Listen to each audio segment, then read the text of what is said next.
Alors, bonjour tout le monde, j'ai le plaisir de recevoir aujourd'hui le président et citoyen Philippe Varraud, le président de Sion. Je vais essayer, je ne sais pas si je vais tenir toute l'émission, par respect, de le vous voyez comme président et de le tutoyer comme citoyen. On verra ce que ça donne tout au long.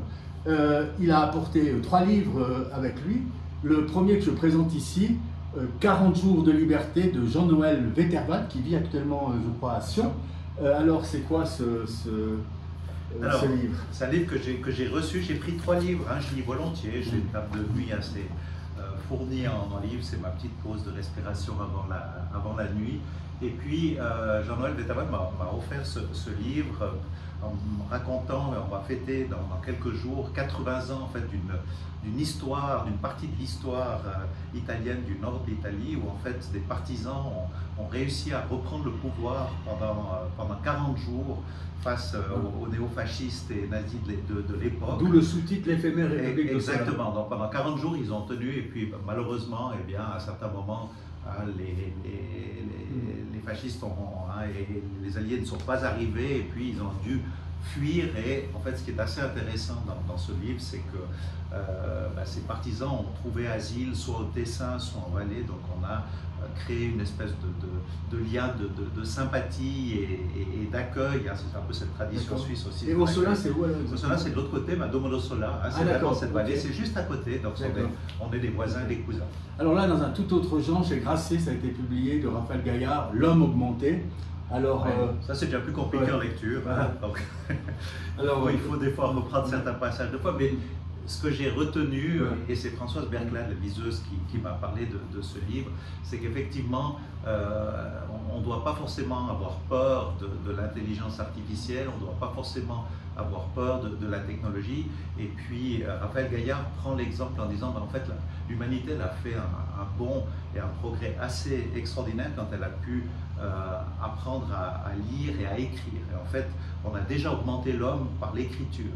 Et il y a tout un parallèle qui est fait entre, voilà, on prend ChatGPT, aujourd'hui ChatGPT se nourrit de lecture de ce qu'il trouve sur les réseaux, et c'est un plaidoyer en même temps pour je dirais, une bonne compréhension de ce que peut représenter la technologie pour augmenter l'homme. On voit au niveau médical, gens qui peuvent remarcher grâce à la technologie, et puis c'est un plaidoyer qui devrait vous plaire ou te plaire, cher Stéphane, pour la lecture, en disant que la lecture est vraiment une valeur ajoutée dans l'éducation, dans la compréhension. Mais j'étais en train de me demander, est-ce qu'il y a eu des essais, des tentatives, ou dans la régularité d'utilisation de l'intelligence artificielle au sein de l'administration communale? Alors on ne l'a jamais fait encore, mais on a un petit projet du côté du contrôle des habitants, parce que c'est vrai qu'on voit que c'est le guichet citoyen qui est le plus sollicité. Il y a à peu près une centaine de sollicitations quotidiennes.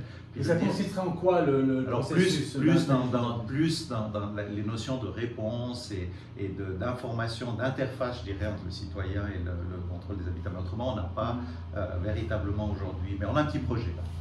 Et puis, alors là, on est dans un autre registre avec une plume absolument magnifique. J'ai pas lu celui-ci, La Terre a soif. Je ne sais pas de quoi ça parle, La Terre a soif. On va en parler de la soif après un tout petit peu, mais c'est quoi alors, on imagine bien quand on connaît Eric Orsenna, prix Concours, qui a effectivement une magnifique plume. Là, c'est un livre qui m'a été offert par Pierre-François Mettan. On vient de fêter et de célébrer les fêtes du Rhône, qui n'avaient plus été mises en évidence depuis 20 ans. Et en fait, c'est un livre qui montre continent par continent, pays par pays, quels sont les enjeux autour de l'eau. En fait, Eric Orsenna, à la fin, nous dit, ben voilà, il faut en consommer moins, il faut essayer d'en produire un petit peu plus, et il y a du potentiel, il faut essayer de la partager. En fait, on voit bien la notion importante de cette ressource et les tensions que peuvent ou que vont créer. Enfin, je pense qu'on n'est encore pas tout à fait conscient. On parle beaucoup de multifonctionnalité de l'eau chez nous. Est-ce que c'est l'irrigation, c'est l'enneigement mécanique, est-ce que c'est de l'énergie? Mais je suis convaincu qu'on va avoir des tensions encore plus fortes aujourd'hui. Et c'est un livre. C'est un homme de vin qui nous parle d'eau, qui nous conseille de faire attention à l'eau en quelque sorte. En tous les cas, je n'ai pas lu ce livre-là, mais Eric Orsenna, pour ceux qui aiment la littérature, c'est une plume absolument magnifique. Et il était remonté la semaine dernière justement pour parler d'un homme qui est très engagé pas seulement avec un discours moralisateur, je trouve, mais il a aussi des solutions, il montre qu'il y a des potentialités, puis qu'en fait, en dialoguant, on arrive à trouver des solutions. Ici, je vais présenter dans une édition un peu spéciale que j'ai peut-être trouvée chez Emmaüs, je crois, l'éloge de la folie de Erasme. Le dernier paragraphe qui est très très court, il est destiné à notre président, je pense. Donc, adieu, applaudissez, prospérez et buvez, illustre initié de la folie. Donc, il termine sur naturellement la folie du vin. J'aimerais lire ici, donc c'est un livre qui fait l'éloge de la folie. Il y a la traduction d'abord en vieux français, du latin en vieux français, puis ensuite en français moderne, c'est la version que j'ai lue, disponible en livre de poche. C'est un livre que je conseille à tout le monde. Et je vous lis un tout petit passage. C'est la folie qui parle. Vous voyez que sans moi, jusqu'à présent, aucune société n'a d'agrément, aucune liaison n'a de durée. Le peuple ne supporterait pas longtemps son prince, le valet son maître, la suivante sa maîtresse, l'écolier son précepteur, l'ami son ami, la femme son mari, l'employé son patron, le camarade son camarade, l'hôte son hôte, s'ils ne se maintenaient l'un l'autre dans l'illusion, s'il n'y avait entre eux tromperie réciproque, flatterie, prudente, connivence, enfin, le lénifiant échange du miel et de la folie. Donc, c'est un livre que je conseille à tout le monde. Donc, comme d'habitude, je vais prendre deux définitions. C'est le même mot, c'est la première fois que je prends le même mot. Pour Philippe Varrone, c'est le mot vin. Première fois, je le prends dans le dictionnaire insolent de Narcisse Prat. Narcisse Prat, il a été assez prudent sur le vin parce qu'il s'est fié exclusivement à Charles Baudelaire, donc il vise très haut là. Et puis, je ne sais pas si tu peux nous lire la Faut que je mette les yeux, alors voilà. Ça va bien. Donc, c'est les petits, voilà. Ouais. C'est ainsi qu'à travers l'humanité frivole, le vin route de l'or, éblouissant pactole, par le gosier de l'homme, il chante ses exploits et règne par ses dons ainsi que les vrais rois. Voilà. Et puis alors là, on a une toute autre définition dans le dictionnaire du diable sur le vin aussi, c'est une toute petite définition, qui est, ça date à peu près de 1860, quelque chose comme ça, donc on est dans un tout autre registre. Jus de la vigne fermenté, connu par les ligues de femmes chrétiennes comme une boisson, quelquefois comme du rhum. Le vin, madame, est pratiquement le plus beau cadeau que Dieu fit à l'homme. Alors, le vin et Philippe Varrone. Que dire en deux mots du vin pour Philippe Varrone? Parce qu'il a quand même marqué ton histoire, ta vie, et puis dans différents aspects d'ailleurs. Oui, le vin, c'est effectivement une partie de ma vie. Je dirais que je suis tombé dans le tonneau quand j'étais tout petit. Alors, je t'interromps là-dessus parce que j'avais la première question en me disant, mais est-ce que j'ai affaire à Obélix en politique? Dans le sens qu'il est tombé dans le pot magique de la politique aussi à travers tes parents, etc. Donc en fait, c'est un double tonneau. Il y avait deux types de flux de liquide dedans, je pense. Alors, ça, on parle du liquide du vin maintenant, et après on viendra au liquide politique. Tout à fait. Non, je pense qu'effectivement, pour moi, c'est quelque chose qui a rythmé ma vie, qui m'a permis d'avoir des relations assez particulières, parce qu'autour du vin, je pense qu'on est un petit peu différent, on échange de manière différente avec mon père, quand j'allais lui amener... C'est quoi ton premier souvenir du vin, le tout premier? Mon premier souvenir, c'est même pas le souvenir du vin, c'est le souvenir du pressoir, où j'allais amener des quiches lorraines à 22h30 à mon père. J'avais ce petit plaisir de pouvoir aller amener une quiche lorraine chaude parce qu'il était en train de faire la réception. Donc c'est cette odeur en fait du raisin fermenté, c'est ce bruit c'est vraiment quelque chose de très sensoriel. C'est ta Madeleine. C'est ma Madeleine de Proust et j'y pense souvent et ces odeurs pour moi elles ont nourri toute ma jeunesse. Et puis après bien sûr tu as le souvenir de ton premier verre de vin? J'ai le souvenir de mon premier verre de vin qui a été avec mon grand-père Henri, qui, je vais raconter cette histoire, était le premier au bureau. Il habitait en dessus de la cave à l'avenue du Midi 13, et puis il avait toujours cette tradition d'aller faire ses 9h et de remonter, et comme il avait fait son collège à Lucerne, il pratiquait le petit déjeuner à la Suisse alémanique, c'est-à-dire de la confiture, mais aussi du fromage et un verre de rouge. Et je me souviens que je l'ai une fois accompagné, et puis il m'a dit, mais tiens, déguste un verre de rouge. Et puis quand tu t'es dit ça va devenir ma profession, est-ce que c'était une évidence depuis ton adolescence ou bien c'est à un moment donné plus tard? Non, je ne pense pas que c'était une évidence. Je me voyais plutôt faire de la médecine. Et puis après, j'ai vu que c'était long et compliqué, qu'il y avait peut-être des choses. Puis à un certain moment, notre père on a la volonté quand même de transmettre ce patrimoine. Puis notre père nous a réunis, puis en disant, mais on est 4 enfants, comment vous voyez la suite? Je me suis assez vite rendu compte que ça allait être un peu compliqué de travailler avec mon frère, au niveau Et puis, je suis l'aîné, donc il y avait une espèce de 3 d'aînesse qui étaient là, et il y a un peu de cette notion de l'héritage, de tradition familiale. Puis je me suis dit, en fait, je peux pas. Je vais, je ne sais pas si je dois, mais c'est un vrai choix. Contraint librement. Mais Spinoza, il dit que la liberté, c'est l'adhésion à la nécessité. Ouais. Donc il me semble qu'il y a un peu de ça. Mais c'était un vrai choix, parce que mon père n'a pas eu vraiment ce choix dans le cadre de la reprise d'entreprise. C'est un de ses frères qui est décédé, qui devait la reprendre, et lui était en train de faire du droit juridique, il est revenu en Valais. Donc moi, j'ai l'impression d'avoir fait un vrai choix. Mais il a fallu qu'il y ait un momentum où on dise, on nous met devant nos responsabilités en fait, devant cette et puis quand tu es rentré dans l'étude, donc l'œnologie, etc., est-ce que ça t'a plu? Parce que c'est encore différent que ce qu'on peut imaginer, que d'amener une quiche lorraine à son père, ou bien de travailler dans la vigne, etc. Non, mais bien sûr, parce que c'est un métier qui allie le travail de la vigne, l'élevage des vins, le contact avec la clientèle. Enfin, moi je me suis senti très rapidement à l'aise avec ce monde-là, puis j'y ai trouvé d'énormes satisfactions. Tu n'es pas choqué que tu parles du vin avec quelqu'un qui n'a jamais travaillé la vigne, quoi que valaisan, ça va? Non, mais bon, ça fait partie du paysage, et je ne suis pas choqué. Et tu as amené un autre livre, c'est un 4e, mais on va dire comme c'est un livre sédunois que tu présentes ici, c'est tout à fait autre chose. Je crois que c'est. Alors, tu expliques le concept. J'explique le concept. C'est un concept qui a été porté par quelques auteurs valaisans, journalistes. Et en fait, c'est Abigail Servan qui était. Elle a fait pour monter aussi. Elle a fait pour monter, décrire ma ville. Elle a commencé par monter. Il y a d'autres villes, mais Lausanne et Renan qui avaient aussi suivi ou précédé cet exemple. Et en fait, là, il y a 120 Sédunoises et Sédunoises qui ont décrit leur ville. J'ai fait mon petit texte, je ne sais pas si tu as écrit quelque chose, je n'ai pas eu le temps de contrôler. Elle m'a pas demandé en tout cas. Mais je me rappelle, on avait fait un appel à projet, et je trouve assez magnifique, et je relis, c'est vraiment un de mes livres de table de chevet, parce que je relis régulièrement ces textes. Alors ils vont dans tous les sens, Des fois c'est simplement des descriptions de souvenirs, de parties historiques de la ville, de moments de convivialité, de rapport à l'enfance. Enfin, je trouve qu'il y a ça donne une couleur à cette ville de Sion, mais ça montre, en fait, c'est assez émouvant de voir quel est l'attachement des citoyennes et des citoyens à leur ville.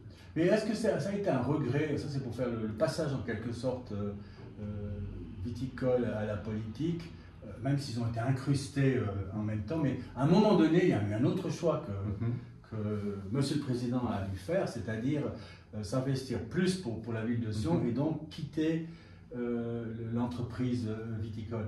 Est-ce que c'était un choix franchement cornélien, ou ça relevait finalement de l'évidence de l'évolution de l'homme? Non, je pense que c'était pas un choix cornélien, c'était un moment. On est souvent venu me solliciter effectivement pour entrer en politique. Ma maman a été 12 ans conseillère communale, a fait de la députation, donc effectivement mon père était conseiller bourgeoisie, je ne suis pas tombé très très loin de l'arbre aussi avec la politique, puis on est toujours venu. J'ai toujours dit non. Et là, il y avait tout d'un coup une opportunité. Il y avait un moment où dans ma vie, je sentais qu'il me restait encore une dernière vie professionnelle, et puis que j'avais envie de la consacrer à la chose publique. Donc c'était une sorte d'évidence, alors on peut dire. Bien. Oui, j'en ai parlé à ma famille. Pour moi, c'était une évidence. J'avais commencé à mettre un peu le pied en étant 4 ans au conseil municipal, puis tout d'un coup, Marcel Moret décide de s'arrêter, il y a une opportunité, et je l'ai saisie à pleine main. J'ai une question fielleuse, moi je dirais caustique. C'est en fait François Mitterrand, lorsqu'il a quitté sa présidence, il a laissé la bibliothèque François Mitterrand notamment. Chirac, lorsqu'il est parti, il a resté le quai Branly. Alors, je me suis demandé si la fierté, c'est là le caractère caustique du mot, est-ce que la fierté de Philippe Barrone comme président lorsqu'il quittera, c'est plutôt de regarder vers Cours de Gare ou vers les celliers au niveau du bâtiment? Alors, parce que moi, personnellement, j'ai une réponse très claire. Si j'étais Philippe Barrone, je sais ce que je répondrais, mais j'attends vraiment avec curiosité la réponse que va me donner le président de la ville de Sion. Je vais répondre ni l'un ni l'autre. Ça, c'est normand, ça. Ça, c'est assez normand. Ma maman était normande. Comme ça, je peux sortir un petit joker. Non, moi, je pense que... Alors, il y aura sûrement des choses qui vont rester. Ben, voilà, dans le domaine culturel, que ce soit Noda, que ce soit un pôle musique, dans le domaine de la mobilité, dans le quartier de Ronco 21, il y a des choses qui vont rester, qui seront des... Mais au-delà de ça, j'ai l'impression, pour moi, ce qui est le plus important, c'est un peu les conditions cadrées. Je suis plus fier, ou je serai plus fier quand je quitterai mon mandat de ce qu'on a mis en termes de politique de proximité, de politique pour la jeunesse, de politique des aînés. On est d'accord que là je reste au niveau du bâtiment. Oui. Alors, mais dans les bâtiments, si je devais regarder, moi je suis plutôt un homme de collaboration et de dialogue. Je m'attacherai plus à des passerelles. Et c'est vrai qu'on on a inauguré la passerelle sur la Neuve qui relie le pôle santé au reste de la ville, une passerelle sur la bande. Moi, c'est peut-être ces éléments-là qui me semblent, parce que ceux-là, on a pu les maîtriser. Les autres projets Puis au niveau esthétique. Alors, au niveau esthétique... Entre ces deux choix du quartier de la Gare et du quartier... la sortie. Celui que j'ai pu porter, parce que Cours de Gare, j'ai pas de, c'est quelque chose qui date d'une vingtaine d'années, qui a mis énormément de temps à être. Mais ça a passé. Ça a passé. C'est un plan de quartier qui a été fait, mais bon voilà, on n'a pas eu beaucoup de. Un conseil municipal actuel n'a pas eu beaucoup de prise sur ce projet. C'est un projet qui a été initié il y a déjà de nombreuses années. On aura beaucoup plus de marge de manœuvre sur Ronco 21 et autres. Mais alors après, c'est bien sûr que pour moi, le bâtiment des celliers de Sion, c'est quelque chose que j'ai porté avant de faire de la politique. On va dire que esthétiquement, un est quand même mieux que l'autre. Je suis d'accord. Et j'ai récemment, par hasard, parce que je me promenais dans Sion, j'ai pris des photos dans T de Sion. Donc je conseille le groupe Facebook pour les Sédunois, il y a souvent très très belles photos, et pas que de Valérie Tourbillon. J'ai pris des photos au hasard des bâtiments. Puis en fait, le regard du Sédunois sur cette architecture n'est pas très flatteuse, je dirais. Franchement, quand on voit comment c'est devenu ce quartier de la Gare, j'ai passé récemment avec des jeunes architectes, ils sont quand même un peu subjugués par cette laideur, et cette laideur concentrée, j'ai envie de dire. C'est quoi le regard du président sur ce quartier qui est quand même très important pour le citoyen? Bon, c'est un quartier, on voit effectivement que les enjeux sont assez différents quand on est proche d'une gare. Et si on prend toutes les gares, quand on rentre à Berne, quand on rentre à Zurich, quand on rentre à Lausanne, Lausanne ils ont un petit peu plus de patience pour arriver, on voit cette notion de densification avec des bâtiments qui ont des liens de famille quand même assez réguliers, avec une espèce de paternité architecturale qui est ça, et Sion n'échappe pas à la règle. Mais c'est un regret, franchement. Je pense que je suis... J'ai beaucoup plus, je le dis, j'aurai plus de fierté quand on aura érigé les premiers bâtiments de Ronco 21, parce qu'on est dans une autre dynamique, et la ville. Donc ça c'est au sud de la gare. Ça c'est au sud de la gare, dans la ville du quart d'heure, avec plus de verdure, plus on est allé consulter la population. Là, on est sur quelque chose effectivement où la densification est forte, voire peut-être trop forte. Mais voilà, malheureusement, ma marge de manœuvre en tant que président, elle était très limitée. Et puis, en tant que président et puis que citoyen, comment vous avez vécu, et tu as vécu, je veux dire, en tant que président et aussi en tant que citoyen, on va dire, cette question de la zone réservée, de l'utilisation d'une zone réservée pour un bâtiment magnifique, qui peut-être n'eût dû pas être érigé sous cette forme-là, dans ces circonstances-là, etc. Puisque, indépendamment du fait que tu n'as pas participé en tant qu'autorité, il ne pouvait que y avoir l'amalgame chez tout un chacun. Voilà, c'est ce qui m'a un petit peu dérangé, c'est un peu le mélange ou cet amalgame en disant, voilà, le président de Sion, mais je n'étais pas autorité de décision, je n'étais pas... Bon, j'ai l'impression qu'on a construit, c'est pas que l'impression, c'est une réalité, on a construit en conformité d'une autorisation qui nous a été donnée. Et on s'est battu, c'est vrai, à l'époque pour l'obtenir dans cette zone, dans un bâtiment auquel on nous a imposé toute une série de normes pour qu'il soit intégré de la meilleure manière. Il fait du sens. Oui, mais les grands défenseurs des celliers que j'ai découvert, et c'est pour ça que j'aime assez les celliers, parce que c'est mon frère qui allait là, c'est lui qui m'avait découvert les celliers, même si je suis un opposant, on va dire, à l'aspect juridico-administratif de la chose, mais il trouve complètement aberrant que finalement la restauration, la petite restauration, etc., a été supprimée. Il trouve aberrant. Puis d'un autre côté, c'est quand même une cautèle qu'on a mise à ce que certains considèrent comme des débordements. C'est quoi est-ce qu'il n'y a pas là de regard automatiquement, on va dire, un peu schizophrène du président et du citoyen commercialement intéressé? Non, mais moi je crois que cet écrin, il a été créé, pensé pour mettre en scène le vin, rapprocher la production de la vigne. On parle de nos touristes, en fait. C'est cette dimension-là, je crois que c'était Jean-Michel. Elle a été cassée un peu, elle a été un peu cassée. Elle n'a pas été cassée, non, mais je ne pense pas qu'aujourd'hui c'est forcément la restauration qui amène. La restauration, elle doit être faite par des restaurateurs et je pense que les celliers vivent très bien avec la mise en évidence du vin. C'est un autre métier, voilà, c'est pas pour un four à air chaud ou un micro-ondes qu'on doit se battre. Pour rester dans le champ de la construction, naturellement que quand on est président, on prend des projets qui sont en cours et puis on en initie d'autres qui verront le jour bien plus tard, etc. Ça, on va dire, caractéristique de la fonction. Alors, c'est quoi le regard qu'il y aura sur le stade de Tourbillon, sur tout ce quartier-là, en se projetant naturellement au-delà du prochain mandat? Alors, ce que le conseil municipal a décidé, c'est qu'on voulait garder pour Tourbillon une zone sportive. Donc ça, c'est déjà une décision, on va dire, urbanistique assez forte, en disant une zone d'intérêt général. On ne va pas densifier cette zone avec de l'habitat. C'est une décision qui a été prise. Après, c'est définitif, ça. Ça, c'est définitif. En tout cas, c'est la vision que l'on a. On a une planification jusqu'en 2040 qui montre que cette zone doit rester une zone d'intérêt général. Elle est bien située par rapport à donc on souhaite, en tout cas, c'est la volonté politique et on le verra dans le cadre de la modification du PAS RCCZ de la ville de Sion. On va rester avec cette vision-là. Alors après, voilà, qu'est-ce qui va bouger? Est-ce qu'il y aura un nouveau stade? Est-ce que c'est la rénovation du stade actuel? Est-ce que les infrastructures qui existent doivent évoluer? On a un manège, on a... voilà, c'est en cours de discussion. Tout à fait. Et c'est quoi l'échéance, disons, on se dit qu'on saura en quelque sorte ce qui se passera plus ou moins concrètement, comme on l'a su pour Cours de Gare à un moment donné, qu'il y avait une option par exemple de la commune de mettre la salle de spectacle là, etc.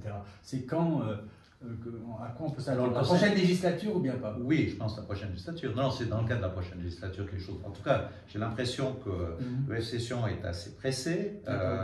Et puis, de notre côté, nous avons pris déjà des décisions en disant on est prêt à mettre à disposition des terrains. Bon, vraisemblablement, la ville n'aura pas les moyens, ne sera pas porteuse du projet, mais ça, dans la prochaine législature, on le saura. Quelle est disons, la vision par rapport au partenariat public-privé qui pourrait y avoir? Est-ce que c'est à exclure ou bien est-ce que c'est encore ouvert? Il y a plein de discussions là par rapport aux liens que la commune peut avoir avec le FC Sion, etc. Moi, je trouve que le champ des possibles, il est assez large. C'est vrai qu'aujourd'hui, la ville est propriétaire de ce stade. C'est un stade qui occupe 22 ou 23 fois par année des matchs. C'est trop peu. Moi, je me dis, en tout cas, si on devait repartir dans quelque chose de nouveau en disant, voilà, ce stade, il a l'âge de ses artères, de le rénover, c'est hors de prix, en fait, ça ne fait pas de sens, et qu'on doit construire une nouvelle infrastructure, on doit vraiment se poser la question de quel type d'infrastructure. Est-ce qu'on veut une infrastructure qui vive toute l'année? Est-ce qu'on veut une infrastructure dans laquelle on peut imaginer un partenariat privé-public? Je crois que je l'ai dit l'autre jour, à Bâle, on a un MS dans le stade, on voit de plus en plus, sans aller dans toujours le typique centre commercial dans le stade. Je pense qu'on peut vraiment peut-être essayer de réfléchir de manière un peu plus intelligente entre partenariats privés. Est-ce que c'est concevable encore aujourd'hui que le stade soit à un autre endroit et que non. En tout cas, nous, on a pris une option. Je trouve que Tourbillon, c'est Tourbillon. Il y a une histoire de plus de 60 ans avec ce stade. C'est proche de la ville, d'avoir une infrastructure qui est à on va vivre l'année prochaine un Euro féminin avec 3 matchs. On voit qu'en termes de mobilité, en quelques minutes, on est proche de la gare. On a un collège, on a une ferme asile, on a un dispositif, on a des parkings, on a une sortie d'autoroute. Enfin, pour moi, je verrais mal où domicilier. Est-ce qu'on parle de destruction à un moment donné du stade et reconstruction, comme par exemple, je ne sais pas, le FC Barcelone actuellement ne joue pas encore dans son stade qui est en pleine rénovation, donc on l'exclut du jeu, ou ça sera, on va dire, de la rénovation.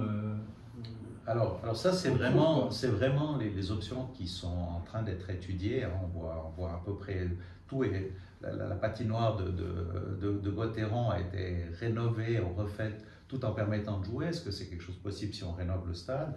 C'est clair que si on a construit un côté, tout ça est ouvert aujourd'hui.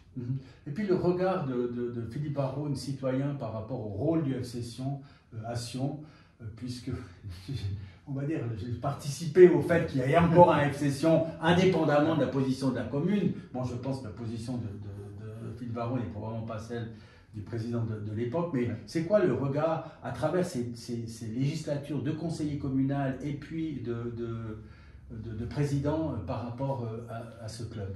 Alors, moi, je vais élargir. Moi, j'ai pris conscience du nombre, parce qu'on a dû faire quelques petites études, du nombre de jeunes qui font du foot. Et aujourd'hui, je m'aperçois que c'est un facteur d'intégration, que ça ne coûte pas très cher, pour 300, 250 ou 300 francs par saison, vous pouvez jouer du foot. J'ai eu beaucoup de respect et d'admiration pour Jacques Goul quand je travaillais, il était directeur de la Maison Bombin, et j'ai eu la chance de travailler, et je demeure convaincu que c'est une école de vie importante. Donc la ville de Sion, et en tant que président, je porte vraiment cette voix. Notre objectif, c'est de favoriser le sport pour tous. Donc notre priorité, pour moi, elle est vraiment de mettre à disposition des infrastructures pour que tous les jeunes puissent pratiquer. Aujourd'hui, on est obligé de refuser les équipes. Je suis sûr qu'avec l'Euro féminin de 2025, on va susciter des vocations auprès de jeunes filles aussi. Moi, je vois en termes d'intégration par rapport à des jeunes qui viennent de pays étrangers, eh bien, donc pour moi, ça, c'est la priorité.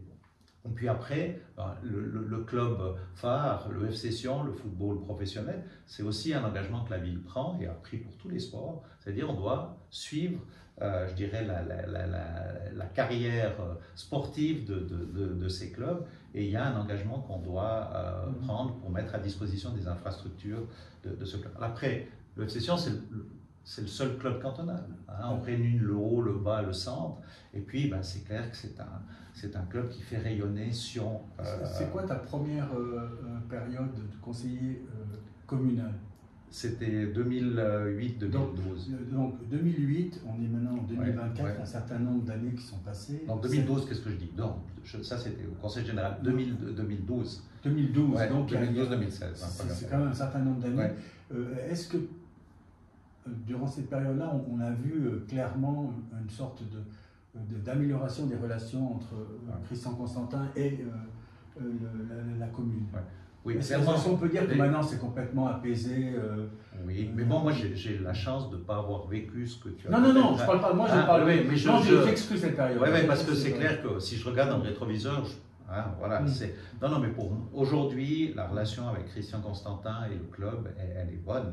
Et aujourd'hui, on travaille en partenariat. Et naturellement, il y avait sa position liée à son âge, etc.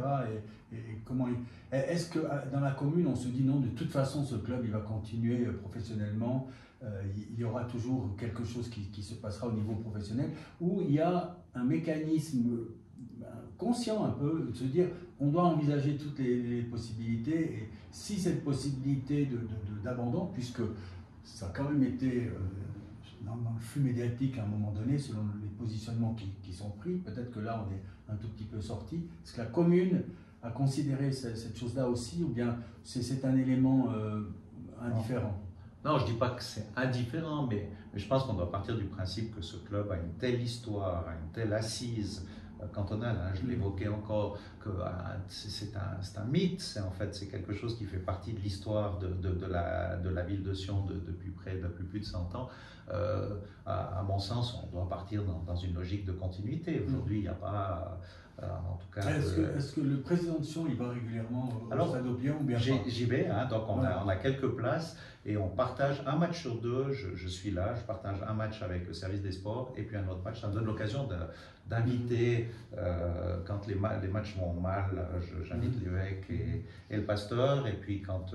C'est un radical qui parle de l'évêque et du pasteur. Je les ai invités, c'était assez marrant. C'est vrai que ce n'était pas les plus beaux matchs, mais effectivement, j'essaye d'utiliser ça pour J'ai parlé au début, quand j'ai présenté l'éloge de la folie de Erasme, que j'ai découvert ça à Emmaüs. C'est pour demander, il y a toujours peut-être une question d'actualité, quelle a été ta réaction lorsque tu as pris connaissance de ce qui en a sidéré beaucoup, des comportements, on va dire, en étant extraordinairement gentil, approprié, de l'abbé Pierre, et puis des conséquences. C'est quoi? Parce que nous, on a la fondation Emmaüs, il y a un tas de gens, toutes catégories confondues, qui vont régulièrement là-dedans, et c'est quelque chose qui se brasse dans la cité. Sur les réseaux sociaux, on voit des gens qui se disent non d'une pipe, on ne doit pas sortir des trucs pareils, parce que tellement il a fait du bien, puis d'autres disent mais c'est incroyable qu'on puisse avoir ce positionnement, et ils ont un positionnement complètement opposé. Donc, c'est quoi le positionnement du citoyen, Philippe Varron? Le citoyen, il est un peu choqué, hein, c'est vrai qu'il un peu beaucoup. Mais c'est comme j'ai été choqué, hein, j'ai fait mon collège à Saint-Maurice et j'ai aussi vécu les mêmes chocs. Et c'est vrai qu'on voit bien que l'homme reste un homme, mais que l'institution peut souffrir très profondément de ses actes. Et puis des fois, on perd l'objectif de l'institution. Est-ce que le président Varron a le même discours aussi? Oui, je pense. Parce que le président Varron. Alors, est-ce que le président Varron, il a une petite touche de respect posthume de l'auteur de ce livre, Dictionnaire insolent, Narcisse Prat, dont les écrits sur l'index ont été, on va dire, carabinés? Oui, bien sûr. Non, mais je reconnais que la plume de Narcisse et sa posture. Moi, j'aime ce genre d'éléments détonnants et effectivement contestataires. Dans ces éléments détonnants et contestataires, on peut dire qu'aujourd'hui ressurgit dans la cité de manière très ample, on va dire, la véracité de sa position, bien pas. Oui, en tout cas sur certains aspects, j'imagine. Donc aujourd'hui, je trouve que je ne suis pas pour.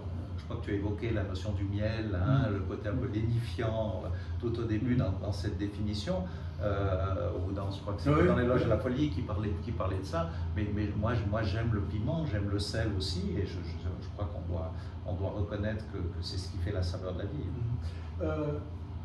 Tu as été conseiller général, ensuite conseiller communal. Il y a quand même pas mal de gens qui ont fréquenté l'organe législatif, qui disent, comme moi, tu en as fait partie, disent comme moi, qu'en réalité c'est tellement un organe de ratification, d'homologation, qu'il y a une sorte de perte démocratique, et qu'en réalité on est dans une apparence. Les positionnements pris par l'autorité exécutive étant, disons, de force plénière, on va dire. On peut voir, il y a peut-être deux lectures. On peut se dire, bon, voilà, l'exécutif est aux affaires au quotidien et puis on sent plus ou moins bien son travail. Je pense que c'est difficile pour un législatif de forcément, qui en plus fait preuve de beaucoup d'engagement, de bénévolat, de beaucoup d'heures. Moi, je suis toujours admiratif quand je vois le travail des commissions sur des objets, parce que je vois ce qui a été fait en amont, puis je vois ce qu'on demande à un conseiller général de faire. Mais je vais quand même aller un petit peu dans ton sens. Je l'ai dit, j'ai été conseiller général, j'ai été chef de groupe. Je trouve que le conseiller général ne joue pas suffisamment son rôle de force de proposition. Quand j'étais au conseil général, je me rappelle, j'avais proposé, avec Florian Chapeau, nous étions présidents et Florian Chapeau était secrétaire ou vice-président, une commission ad hoc qui avait été créée pour réformer les institutions. Et c'est là qu'on avait amené, par exemple, la baisse du nombre de conseillers municipaux, qu'on avait revu ça. Et moi, ça ne me dérangerait pas que le conseil général soit, au-delà de l'analyse des budgets, des messages, des crédits d'engagement, une force de proposition. Il y a eu des propositions qui ont émané du conseil. Il y a quand même le législatif, il a apporté une touche cardinale depuis que tu fais de la politique, quel exemple tu pourrais donner de ce genre d'intervention, je dirais, source de progrès? Alors, il n'y a pas eu vraiment une commission voilà, qui a travaillé, mais moi j'essaie chaque fois de sentir les petits éléments qui sont donnés, par exemple quand on fait un budget, quand il y a à chaque fois des demandes de reconsidération budgétaire, il y a à chaque fois une justification. Et ces petites justifications, en fait, c'est des petits carburants, des petits moteurs qui viennent nourrir l'action politique. Mais j'ai pas d'exemple, à part ce qu'on avait conduit quand j'étais au Conseil général sur une réforme des institutions, d'exemples concrets aujourd'hui où le Conseil général a proposé peut-être que j'en oublie, alors je présente mes excuses, mais c'est plus pour moi, voilà, ces petites nuances, ces petits éléments qui au travers des amendements dans le cadre d'un budget, disent, ben voilà, c'est peut-être pas une mauvaise idée, on ne l'a pas prévu dans le budget, mais dans 4 ans. On a toujours été assez très respectueux, enfin, je ne sais pas si tu peux en témoigner, mais respectueux du Conseil général.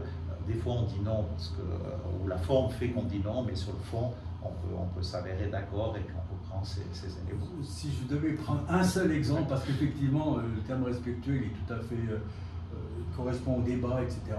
Moi je pourrais prendre un seul exemple d'irrespect en forçant un tout petit peu la dose, c'est le fait que quand on est dans une commission par exemple sociale et des affaires culturelles, on a une connaissance, mais au centime près, des subventions qui sont données aux associations, aux théâtres comicaux, etc., etc. Et quand un conseiller général, aussi peu majoritaire que moi-même, pose des questions pour avoir des informations sur les prestations privées, alors tranquillement, et au budget et à la comptabilité, on me dit c'est pas le moment de répondre. Et donc j'ai quitté ce conseil général en n'ayant jamais réponse à des questions que j'ai posées 8 fois successivement. Non, ce que j'ai envie de dire très clairement, c'est que effectivement dans le monde de l'économie, le PLR vient dans le monde de l'économie, j'ai envie de dire que le monde culturel il est beaucoup plus contrôlé dans l'octroi des subventions que pourraient l'être des acteurs économiques, prestataires de services, ingénieurs, avocats, architectes, géomètres, etc. On ne peut pas aller... Je veux dire, c'est difficile, et pourtant on a une loi sur la transparence. Ouais. C'est quoi Est-ce que je suis trop sévère en disant ça? Oui, je me souviens de tes interventions, et puis que... alors, moi je pense que tu es un peu sévère, parce que la réalité fait qu'aujourd'hui les objets qu'on réalise sont des objets qui sont tous soumis au marché public. Donc, à partir de là, il y a quasiment une transparence totale par rapport à l'attribution de ces différents mandats. Donc là, je ne vois pas de problème. Puis j'ai l'impression qu'aujourd'hui, un conseil municipal comme celui de Sion, avec tous les partis représentés, plus de partis majoritaires, on est quand même dans une dynamique assez différente de ce qu'ont pu connaître nos prédécesseurs. En plus, voilà, nos collègues conseillers sont payés, correctement payés. Donc, à l'époque où il y avait des petits retours d'ascenseur parce que ça faisait partie de la rémunération et de ce qu'on a vécu peut-être dans d'autres communes, à Sion, je ne l'ai jamais senti. Est-ce que maintenant il y a une autre infrastructure très importante à Sion, c'est l'hôpital, etc. C'est quoi l'implication communale? Est-ce qu'il y a un regard de la commune sur ce qui se passe? Parce que naturellement, on ne va pas aller juste dans les salles d'opération, mais est-ce que la commune a quelque chose à dire sur ce qui s'est passé, ce qui est en train de se produire, etc. Et également au niveau des coûts? Alors, on n'a plus rien à dire dans la gestion opérationnelle de l'hôpital. À l'époque, c'était un hôpital régional et on avait effectivement la région et on pouvait présenter une partie de la région. Aujourd'hui, c'est un hôpital cantonal, donc la ville n'a plus rien à dire. Elle a juste pu gérer, je dirais, son développement urbanistique en mettant des terrains en disposition, en voyant quel est l'écosystème que l'on peut déployer avec une clinique romande, un hôpital, une future HES, avec de l'innovation. Puis nous sommes dans la gestion plutôt des connectivités avec la ville, du cadre. Voilà, on réfléchit à accompagner une crèche d'entreprise. Je vais parler de cette fameuse passerelle de l'A9, mais sur la gestion elle-même du domaine de la santé, en fait, ça échappe complètement à l'autorité communale. Comme moi, comme tous les Sédunois, tu parcours la ville, etc., et tu as les remarques des uns et des autres. Comment, par exemple, tu réagis au fait que beaucoup de citoyens sur l'avenue de la Gare se disent qu'il y a quelque chose d'aberrant d'interdire lorsqu'on monte l'avenue Lagarde, de rentrer dans la rue Pratifori et de forcer les gens qui voudraient utiliser cette voie de faire tout le pourtour de la Matz. Et au niveau écologique, je dis à mes amis verts que c'est peut-être pas quelque chose de très intelligent. Alors, avec des policiers qui sont naturellement en faction de temps en temps et qui donnent une amende salée à ceux qui voudraient, en remontant l'avenue Lagarde, éviter le feu de la Planta. Alors, je peux entendre, hein, je l'ai souvent entendu. Le problème de cette avenue de la Gare, c'est qu'on doit résoudre son fonctionnement de manière globale. Hein, et ça, c'est prévu dans le cadre d'un projet qui a été présenté à la population, qui sera réalisé dans le cadre de la 5e génération des programmes d'agglomération 2028-2032. Puis dans l'intervalle, on a pris quelques mesures qui doivent favoriser la circulation des bus, la fluidité du trafic, parce qu'aujourd'hui, malheureusement, il y a 11 000 véhicules par jour sur l'avenue de la Gare, et 70% de ces 11 000 véhicules ne viennent pas à l'étude du RITS, ils ne s'arrêtent pas dans un établissement public, ils ne viennent pas chez Stéphane Riant, ils ne viennent pas dans un médecin, ils font du trafic de transit. Et c'est ça que l'on doit enlever. On veut déconnecter ce trafic de transit pour favoriser la fluidité du trafic pour les gens qui viennent vivre l'expérience de Sion en allant chez un avocat, chez un médecin ou dans un Est-ce que c'est lié également à la gestion des pistes cyclables sur l'avenue de la Gare Alors, ça va être lié à ça, parce qu'en fait, on va devoir faire du vivre ensemble de mobilité où on devra mettre un bus. On veut des bus à l'heure, hein, avec leur voie propre. On veut effectivement des cyclistes qui puissent évoluer en sécurité. On doit donner en fait à chaque mode de transport sa juste place sur cette avenue de la Gare. Donc, c'est le projet qui a été présenté. Et le regard alors du citoyen conducteur de véhicules au petit matin ou à la sortie, de ces embouteillages qui font de Sion une sorte de petit Paris. Est-ce que c'est exagérant? C'est pas exagérant. Mais est-ce que là, on a fait le maximum et puis on est complètement bloqué au sens propre du terme? Non, on n'a pas fait le maximum. On continue à faire. Aujourd'hui, il ne faut pas non plus exagérer. On parle de 15-20 minutes.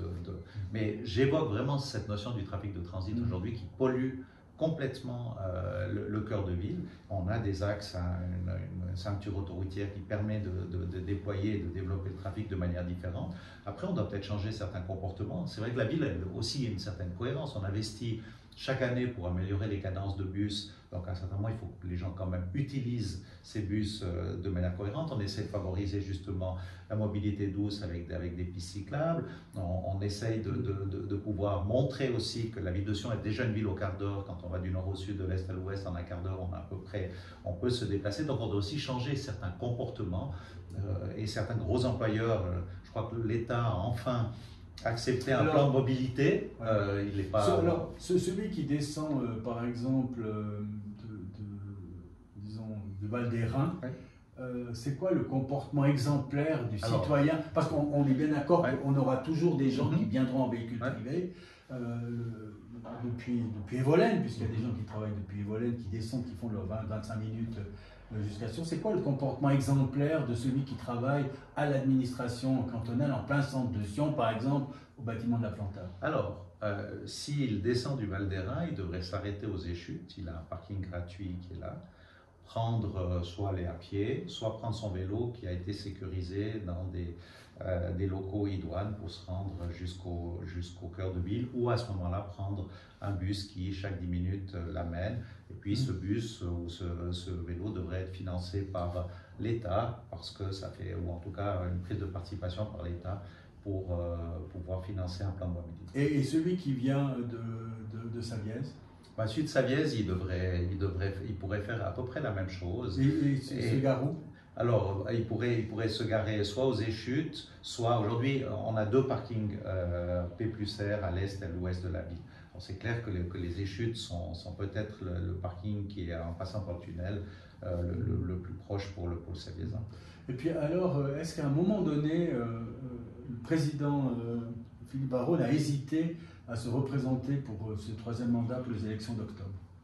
Non, jamais. Il n'y a jamais eu aucun doute? Non, parce que j'ai vraiment du plaisir et je pense que je peux encore amener quelque chose à la cité pour les 4 dernières années. Justement, avec une baguette magique, on se dit en 4 ans, c'est quoi le chemin? Disons qu'après 2 législatures complètes, on voudrait suivre en disant j'ai fait mon job dans 12 ans, ça sera, il me manque dans cette période-là, je veux faire quelque chose à quoi je crois vraiment. Non. La merveilleuse mission qu'on a, et je dis ça, c'est peut-être la principale, c'est d'assurer un développement harmonieux de la ville. Et aujourd'hui, on est en train de réviser nos plans d'affectation des zones, hein, comme toutes les autres communes.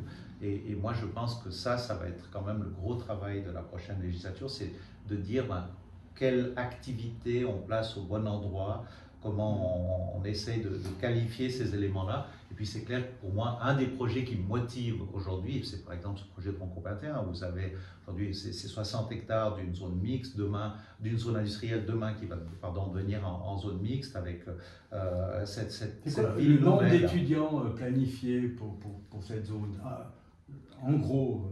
Alors, des étudiants, on aura un 2e collège, hein, puisqu'on va dépasser le collège de la Planta, les 1350 élèves qui vont venir du côté chez la Maya, oui, tout à fait.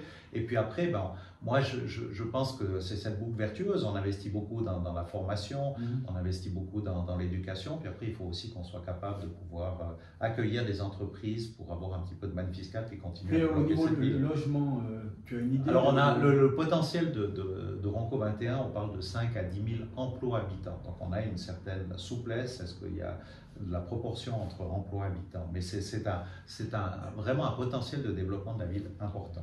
Mais il y a des discussions entre les PFL et la commune par rapport aux aménagements, etc. Bien sûr, c'est en fait l'écosystème. Vous avez peut-être vu qu'on vient de désigner le nouveau directeur de la société Énergie Police, c'est ça. C'est je crois aujourd'hui dans la presse. Exactement. Donc Vincent Hirault va avoir la mission en fait de créer un écosystème. On voit que ces bâtiments de l'EPFL et du campus sont des bâtiments un peu hermétiques, c'est difficile d'y rentrer. Donc comment on fait sortir ces étudiants ou ces chercheurs à la rencontre de la cité, puis comment les citoyens peuvent aussi échanger avec ce monde qui est en fait une formidable source de recherche et d'innovation dans le domaine de la santé, de l'énergie et de l'environnement. Et puis un dernier sujet, le rapport État-commune. Quel est le point de friction principal qu'il peut y avoir entre la commune de Sion et l'État du Valais, où les vues ne sont pas identiques, soit pour des raisons financières, soit pour des raisons stratégiques? Alors, dans l'idéal, il ne devrait pas en avoir. Moi, quand on a des frictions, ce que je dis souvent aux conseillers d'État avec lesquels je dis, mais écoutez, au bout d'un moment, arrêtons de nous crisper sur certains objets. C'est de l'argent public qui viennent de la part de l'impôt communal ou de l'impôt cantonal. À la fin, c'est l'impôt que nos citoyennes et nos citoyens nous confient pour réaliser des projets. Et je dois dire que moi, j'ai peu de dossiers. Il n'y a pas de friction du tout. Alors, je ne veux pas dire qu'il n'y a pas de friction, mais... Je cherche à obtenir une avancée.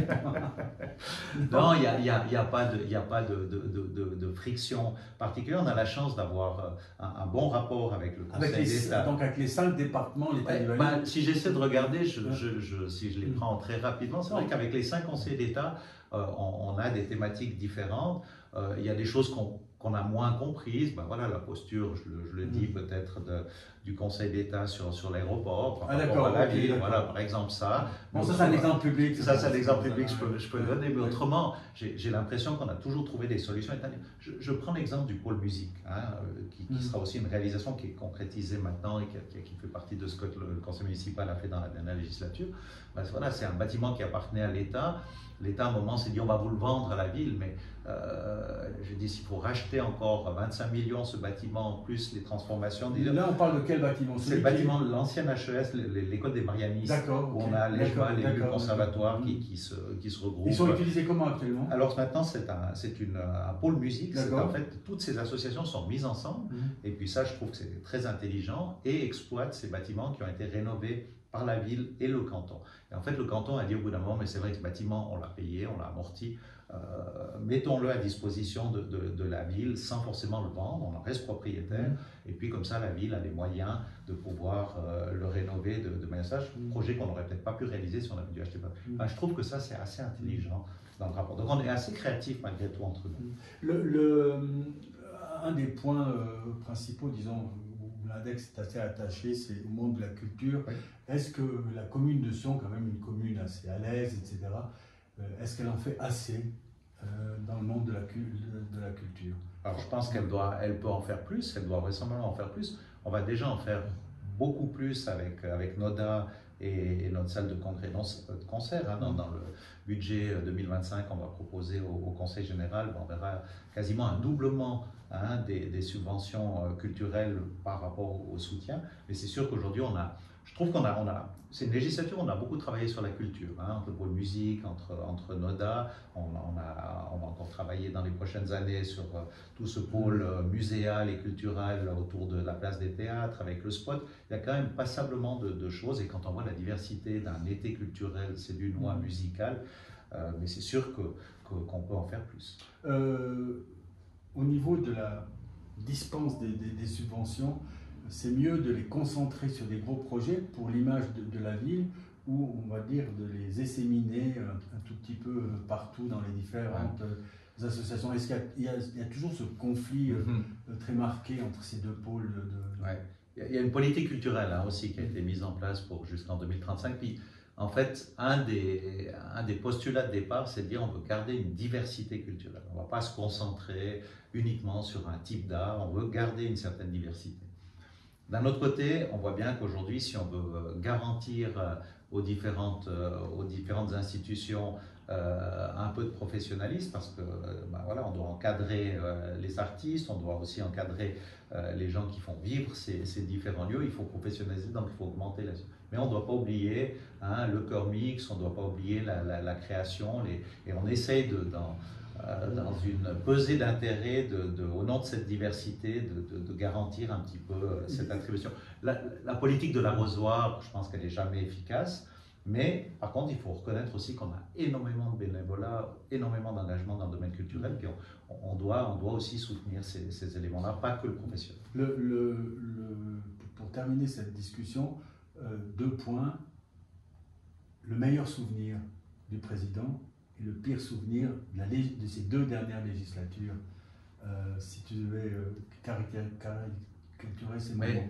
Alors, le meilleur souvenir ou les meilleurs souvenirs, je vais prendre, c'est celui que je vais vivre vendredi matin au marché. Je voulais terminer avec ça. Là on me coupe les sous le pied.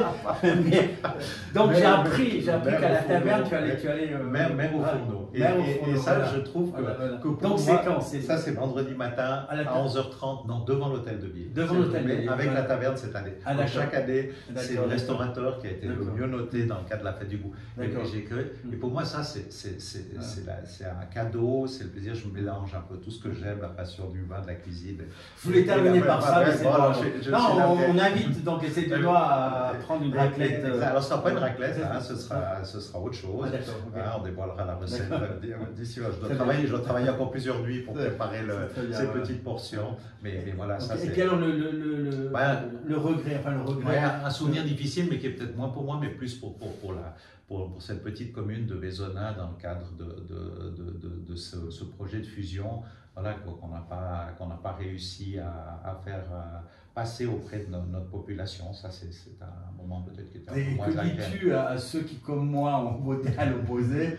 Non, mais on a manqué quelque chose dans le raisonnement, ou bien comment? Non, parce qu'on a vu, je ne sais pas si on a manqué quelque chose dans le raisonnement. Nous, on a sûrement manqué de conviction, vu qu'on voit que cet échec, il est multifactoriel. Donc, voilà. Mais je pense à cette commune qui s'est approchée de nous, parce que c'est elle qui a fait cette démarche, qui sait qu'elle a une taille critique qui ne lui permet pas d'exister. Ben voilà, elle avait plutôt choisi de venir à Sion plutôt que... Oui, voilà. Il y avait aussi des... Alors voilà, je comprends les raisons, on les a expliquées, on a fait un débriefing, mais à la fin, c'est vrai que peut-être ça, c'est un élément qui, pour le conseil municipal... Est-ce que le président de Sion, qui se sait dans sa dernière législature, il a un regard sur son successeur?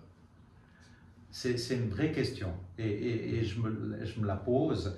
Je ne sais pas quel est le rôle. Là, je n'ai encore pas tout à fait répondu à cette question.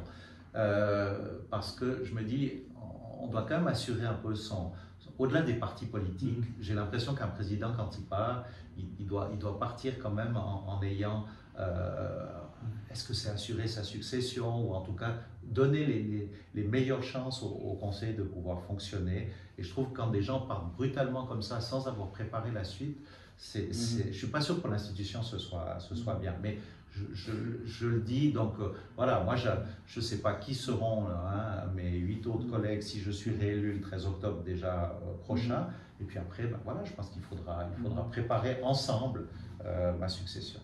Ouais, et puis une autre question sérieuse, très sérieuse, comment tu réagis au fait, on va dire, une dégradation du politique, dans le sens où on se dit que les gens qui font de la politique le font pour des intérêts privés et pas pour le bien commun, que tu as relevé au début de notre entretien. C'est quoi, qu'est-ce qu'il faut dire à ces gens-là? Est-ce que c'est perdu d'avance, ou on se dit il y a quand même cet intérêt public et c'est pour ça que je fais de la politique? Ouais. Parce que franchement, dans toutes les discussions, même autour d'un verre de vin, même si le verre de vin est aussi excellent qu'au cellier, il y a quand même cette critique, elle est sérieuse dans le sens que c'est un vrai ressenti des gens qui se disent, bon, Philippe Baron, il nous dit qu'il travaille pour le bien public, mais au fond, est-ce que c'est pas que pour lui qu'il travaille? Comment on peut arriver à faire en sorte que, parce que dans le mieux vivre ensemble, il y a aussi le regard qu'on peut avoir sur nos dirigeants politiques. Absolument. Et si ce regard-là, il est sévère, et puis des fois il mérite d'être sévère, ça dégrade, on va dire, le vivre ensemble. Alors comment lutter contre ça? C'est vraiment une vraie question. Et moi je pense que le moyen de lutter contre ça, c'est la proximité.